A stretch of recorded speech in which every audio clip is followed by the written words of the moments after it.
Have you ever been the one that no one believed in? The one left out of the conversation, overlooked at the table, forgotten while everyone else received the attention, the praise, and the applause? Picture a young boy standing alone in an open field. The sun is sinking low behind the quiet hills of Bethlehem. His clothes are covered in dust.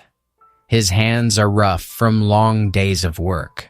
He is the youngest of 8 sons, and inside his own home, he is almost invisible. When honored guests arrive at his father's house, no one thinks to call him. When his entire family gathers for one of the most sacred moments of their lives, he is left outside with the sheep. As if he does not even belong, his older brothers look down on him. His own father seems to forget that he exists. And yet, heaven is watching this forgotten boy. While the world was measuring him by his size, his age, and his humble job, God was measuring something that no human eye could see. God was looking at his heart. This is the story of a shepherd who would one day wear a crown. A boy despised by his own brothers, but handpicked by the God who created the stars. A young man who was passed over by everyone around him, yet remembered by the one whose opinion matters most. And by the time this video ends, you may begin to see your own life, your own waiting season, and your own quiet struggles in a completely different light. Because if God could reach down into a forgotten field and lift up the least likely son of a man named Jesse, then no one, and I truly mean no one, is ever really overlooked by him. So let's walk together, back through the pages of Scripture, back to the fields of Bethlehem, and discover why the God of heaven chose the one everybody else had rejected. Before we go any further, if stories like this one strengthen your faith and remind you of God's love, take just a moment right now to subscribe to this channel and turn on the notification bell. It's completely free, and it helps us reach more people who need to be reminded that they are seen and loved by God. Subscribe now, and let's continue this beautiful journey together. Our story begins in a small town called Bethlehem, in the household of a man named Jesse. Jesse was a respected elder, a man with a large family and many responsibilities. He had 8 sons, and in those days, sons were considered a great blessing and a source of strength. The oldest sons were tall and strong. They carried themselves with confidence. Some of them would grow up to serve in the army of Israel, standing shoulder to shoulder with the fighting men of the nation. When people looked at Jesse's older sons, they saw exactly what the world admired: height, strength, and the appearance of a leader. But there was another son, the youngest one. His name was David. David was not sent off to war or given a place of honor. Instead, he was handed the lowest and loneliest task in the household. He was sent to watch the sheep. Now, being a shepherd may sound peaceful and pleasant to us today, but in that time, it was hard, humble, and often thankless work. A shepherd spent long days and cold nights out in the open country, far from home, far from comfort, and far from the eyes of people who might notice him. He faced the burning heat of the day and the biting cold of the night. He faced loneliness, and he faced real danger because wild animals prowled the hillsides looking for an easy meal. While his brothers were praised and included, David was out in the fields, quietly doing his duty. Day after day, he led the sheep to green pastures. He guided them beside still waters. He counted them, protected them, and searched for the ones that wandered away. No one was there to applaud him. No one was there to say, "Well done." But David was not wasting those years. Out there in the silence of the fields, something important was happening.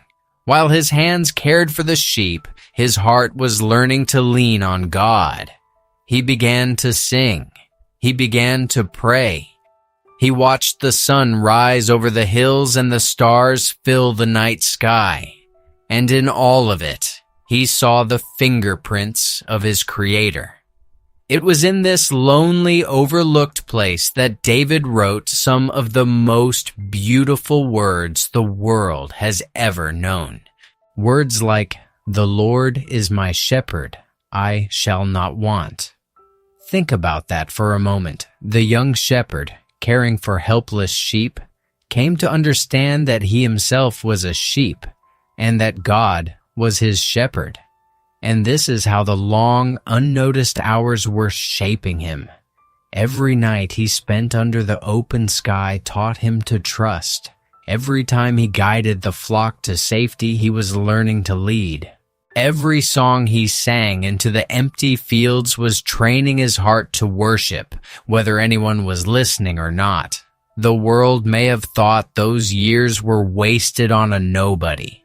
But God does not waste anything. He was quietly building a shepherd who would one day shepherd an entire nation, one faithful day at a time. So, while the family saw only the boy who smelled of the fields, God saw a young man of deep faith, a worshiper, a servant with a tender and courageous heart.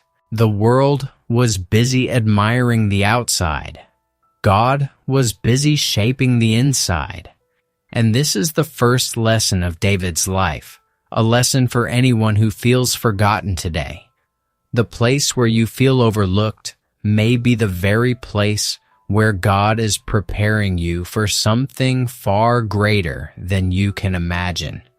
Now the scene shifts. Far away from the quiet fields, something troubling was happening in the kingdom of Israel. Israel had a king. His name was Saul. When Saul first became king, he stood taller than any other man in the nation. He looked exactly like what people expected a king to be, but over time, Saul's heart drifted away from God. He became proud. He stopped obeying. He began to trust in himself instead of trusting the Lord. And so God made a decision. He sent a message to his faithful prophet, a man named Samuel. God told Samuel that he had chosen a new king to replace Saul, a man after his own heart. And this new king would come from an unexpected place, from the household of Jesse in Bethlehem. So, Samuel traveled to Bethlehem carrying a horn filled with oil, the oil that would be used to anoint the next king. He invited Jesse and his sons to a special gathering. Excitement and mystery filled the air. Everyone could sense that something significant was about to happen. Then, one by one, Jesse's sons began to pass before the prophet Samuel. The first to come forward was the oldest, a young man named Eliab. He was tall. He was strong. He looked every bit the part of a future king. When Samuel saw him, he thought to himself, "Surely this is the one the Lord has chosen." But God stopped him. And what God said in that moment has echoed through the ages ever since. The Lord told Samuel not to look at his appearance or his height, because God does not see the way people see. People look at the outside. People look at the face, the size, the surface, but the Lord looks at the heart. Let those words sink deep into your soul. God does not measure you the way the world measures you. He is not impressed by the things that impress people. He looks past the surface, straight into the heart. So Eliab was not the one. Then the second son came forward. He was not the one either. Then the third son. Not him. One after another, 7 of Jesse's sons passed before Samuel, and each time the answer was the same. God had not chosen any of them. Imagine the tension in that room. Samuel was confused. God had clearly said the next king would come from this family. Yet none of these strong, impressive young men were the one. So Samuel turned to Jesse and asked a simple but powerful question. Are these all the sons you have? And here is where the heartbreak of this story becomes so clear. Jesse answered that there was still one more, the youngest, but he had not even bothered to call him. He was out in the fields keeping the sheep. Think about that. When the prophet of God came to their home for the most important moment of their lives, the family did not even think David was worth inviting. He had been left out, forgotten, overlooked once again. But Samuel would not sit down until David was brought in. So a messenger ran out to the fields to find the forgotten son. At last David came in from the fields. The scriptures describe him as having a healthy glow, bright eyes, and a pleasant appearance. But more importantly, the moment he arrived, God spoke to Samuel and said clearly, "Arise, anoint him. This is the one." Can you imagine that moment? The youngest son, the one no one called, the one left with the sheep, walks into the room still carrying the dust of the fields, and in front of his father and all 7 of his older brothers, the prophet of God lifts the horn of oil and pours it over David's head. The one everyone had overlooked was chosen. The one considered least was lifted up. In front of the very brothers who had ignored him, David was anointed to become the next king of Israel. And the scriptures tell us that from that day forward, the Spirit of the Lord rushed upon David with power. Heaven had marked him. God's hand was upon his life. Now here is a part of the story we must not rush past because it holds one of the most important truths of all. You might expect that after such an amazing moment, David's life changed instantly. You might expect trumpets, a palace, a crown, and cheering crowds. But that is not what happened. After David was anointed as the future king, he went right back to the fields, back to the sheep, back to the same humble work he had been doing all along. He carried a divine promise in his heart, but he did not yet see it fulfilled. He knew he was chosen, yet he still had to wait. He still had to serve. He still had to be faithful in the small, quiet, unnoticed things, and this is so important for us to understand. Being chosen by God does not mean everything happens all at once. Often the calling comes first, and then comes a long season of preparation. God had big plans for David, but first he was going to shape David through faithfulness, through patience, and through hidden battles that no one else would ever see. Out in those fields, David faced real dangers. He later described how a lion and a bear came to attack the flock. Now, a young man in that situation had every reason to run and save himself. The sheep were not even his own, but David refused to abandon what had been entrusted to him. With courage that could only come from God, he stood his ground, and by the strength the Lord gave him, he rescued the sheep from the mouth of the lion and the paw of the bear. No crowd saw those victories. No one wrote his name in the record books for them. But God saw. And every one of those hidden battles was preparing David for a public battle that would one day change his entire nation. And there is one more beautiful detail from this season that we should not miss. During this time, King Saul was deeply troubled in his spirit, and his servants searched for someone who could bring him peace through music. They found David, the shepherd who played the harp with a gift that came from God. So David was brought into the king's presence, and whenever Saul was distressed, David would play, and a sense of relief and calm would settle over the king. Pause and take in the wonder of that. The very king that David had already been anointed to one day replace.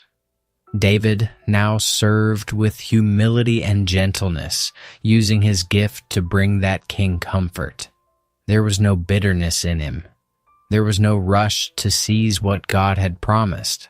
David simply served where he was placed, waiting patiently for God's timing rather than forcing his own. He understood something that many of us struggle to learn. When God has promised you something, you do not have to grab it by force. You can serve faithfully and let God open the door in His perfect time. Remember this. God is watching how you handle the things no one else notices. Faithfulness in the small things is the training ground for greatness. Now, before we reach the most famous part of David's story, let me pause for just a moment. If this message is speaking to your heart right now, if it's reminding you that God sees you even when others don't, please take a second to subscribe to this channel and share this video with someone who needs encouragement today. Your support helps these stories of faith reach hearts all around the world. Now, let's continue, because the giant is about to appear. Time passed, and the nation of Israel found itself facing a terrifying enemy. A powerful army the Philistines had gathered for war. The two armies stood on opposite hills, with a valley between them. But this was no ordinary standoff. Every single day a champion stepped out from the enemy camp. His name was Goliath, and he was a giant of a man, towering far above any soldier in Israel. He was covered from head to toe in heavy armor that shone in the sun, and he carried weapons so large that the sight of him alone struck fear into every heart. Twice a day, morning and evening, this giant would step forward and shout across the valley, challenging the army of Israel. He mocked them. He taunted them. He demanded that they send out one man to face him. Whoever won, he said, would decide the fate of both nations. And here is the tragic truth. For 40 long days, not a single soldier in Israel was willing to answer that challenge. King Saul, once the tallest and strongest man in the land, was silent. The trained warriors trembled. The entire army was gripped by fear and paralyzed by doubt. Meanwhile, back in Bethlehem, David was still tending the sheep, faithful as ever. 3 of his oldest brothers had gone off to join Saul's army and were now camped near the front lines, facing the giant along with everyone else. One day, Jesse called for David. He wanted David to carry some food and supplies to his brothers on the battlefield and to bring back news of how they were doing. So David rose early in the morning, left the sheep with a keeper, and set off carrying provisions, just as his father had asked. Even now he served without complaint, doing the humble task he was given. When David arrived at the camp, he heard the sound of the army preparing for the day. And then, right on schedule, he heard something else. The giant, Goliath, stepped out and shouted his usual challenge across the valley. David watched in amazement as the reaction rippled through the camp. The moment the men of Israel saw the giant, they fled from him in great fear. These were soldiers, armed and trained, and yet they ran and trembled at the sound of one man's voice. But David did not tremble. Something inside him stirred. He could not understand how anyone could stand there and let this enemy insult the armies of the living God. Where others saw an unbeatable giant, David saw an opportunity for God to show his power. And so David began to ask questions. He wanted to know what would be done for the man who silenced this giant and removed this disgrace from Israel. And that is when the deepest wound of David's life reopened, not from an enemy, but from his own family. David's oldest brother, Eliab, overheard him speaking with the soldiers, and Eliab was filled with anger. Remember Eliab? He was the tall, impressive firstborn, the one Samuel had first assumed would be king. Now here was his youngest brother, the shepherd, the one who had been left in the fields, standing on the battlefield and asking bold questions about the giant. Instead of being glad to see his little brother, Eliab lashed out at him. He questioned why David had even come. He mocked the fact that David was only a shepherd, sarcastically asking who he had left those few sheep with. And then he accused David of being proud and wicked at heart, claiming that David had only come to watch the battle for excitement. Read those words carefully because they reveal so much. Eliab accused David of pride and a wicked heart. But do you remember what God had said about David? God, who alone can see the heart, had looked at David and chosen him. Yet his own brother looked at him and saw only pride and evil. This is the pain of being despised by those closest to you. It is one thing to be criticized by strangers. It is another thing entirely to be torn down by your own family, by the people who are supposed to believe in you the most. Eliab's harsh words were not really about David at all. They were a reflection of what was happening inside Eliab's own heart. Perhaps there was jealousy there. Perhaps there was shame.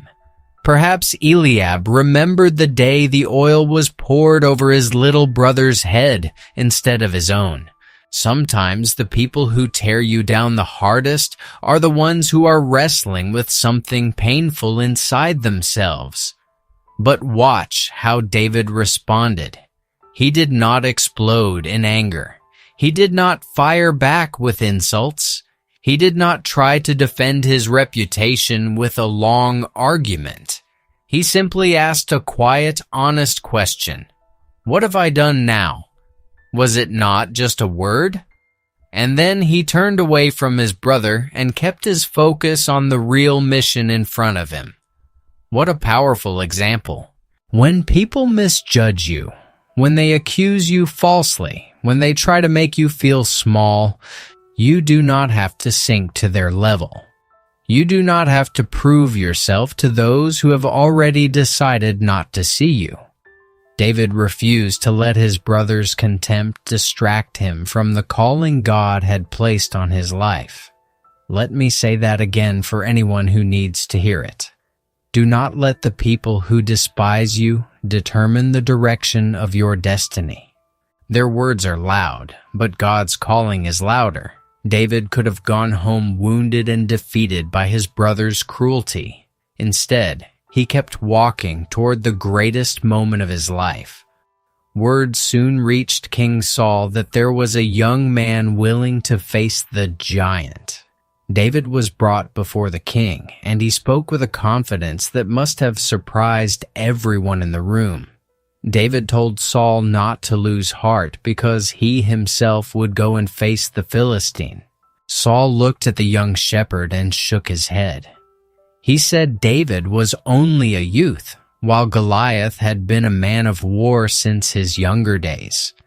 In Saul's eyes, this was hopeless, but David explained where his confidence truly came from.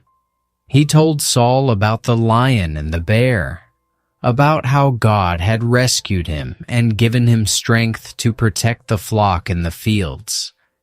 And then David said the most important thing of all.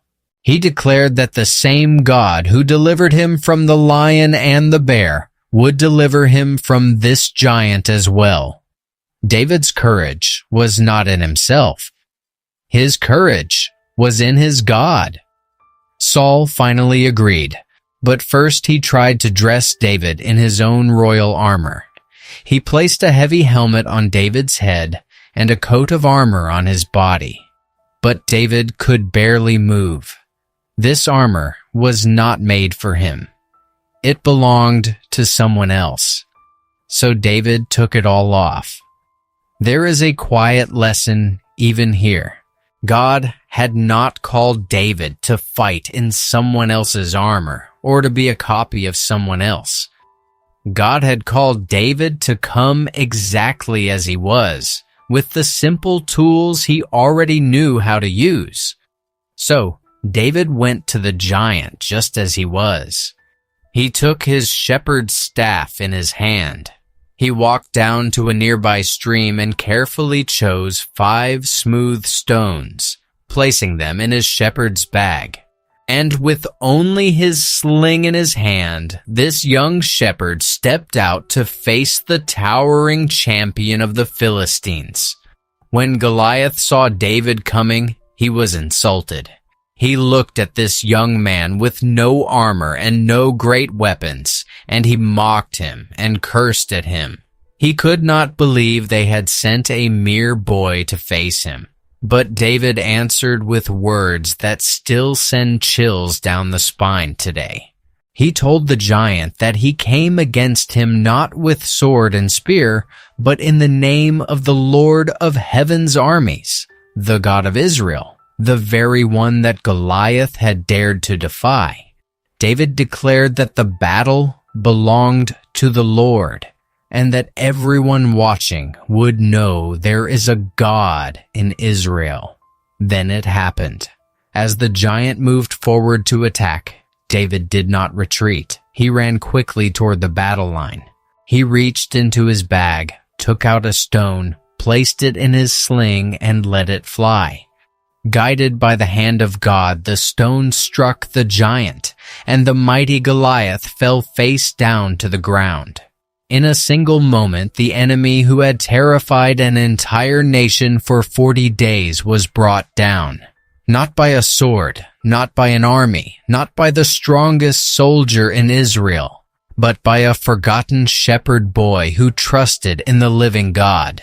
Think of how the valley must have fallen silent in that instant. For 40 days, the giant's voice had ruled that valley. For 40 days, fear had reigned. And now, in the time it takes to draw a single breath, the terror of an entire nation lay fallen in the dust. The soldiers of Israel could hardly believe their eyes. The one who had held them captive by fear was suddenly gone, and it was a shepherd boy, armed with nothing but faith and a sling, who had done what all their swords and armor could not.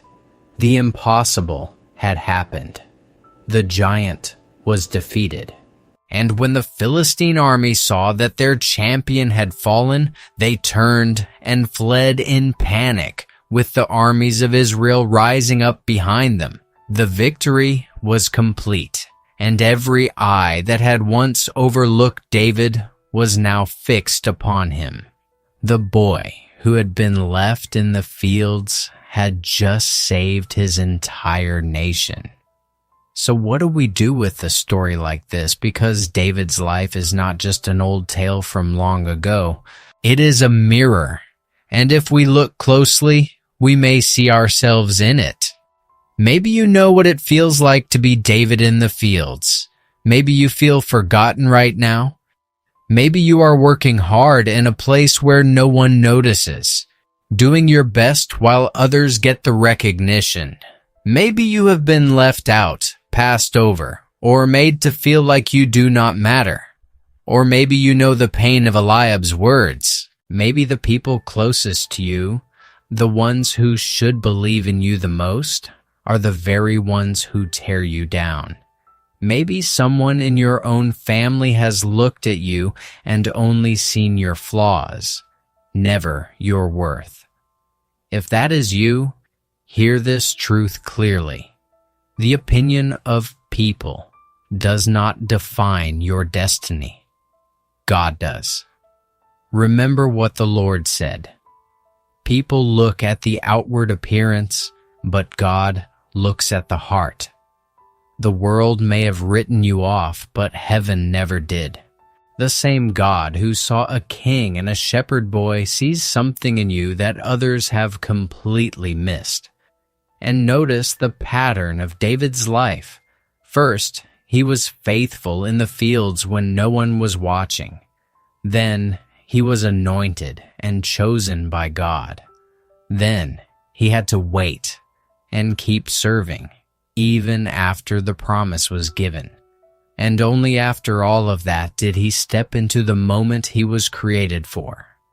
That is the pattern God still uses today. Before the giant, there are the fields.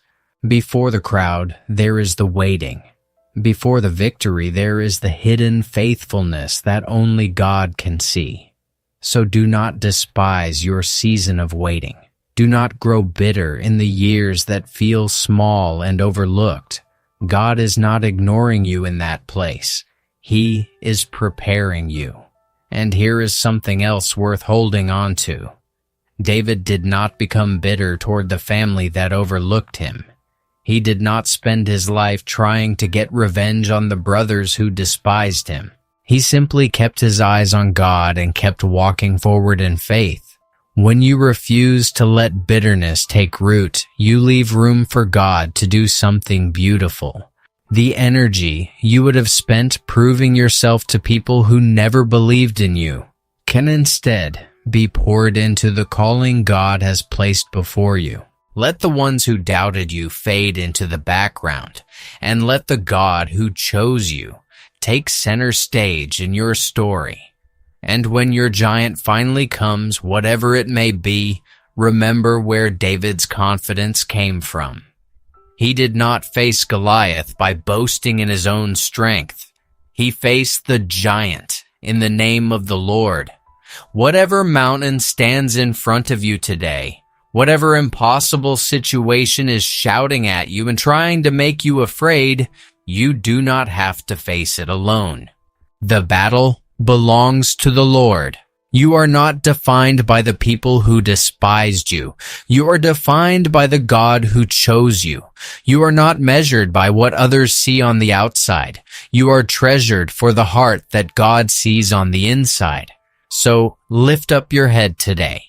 The one who reached into a forgotten field and lifted up the least likely son of Jesse is the same God who is watching over your life right now.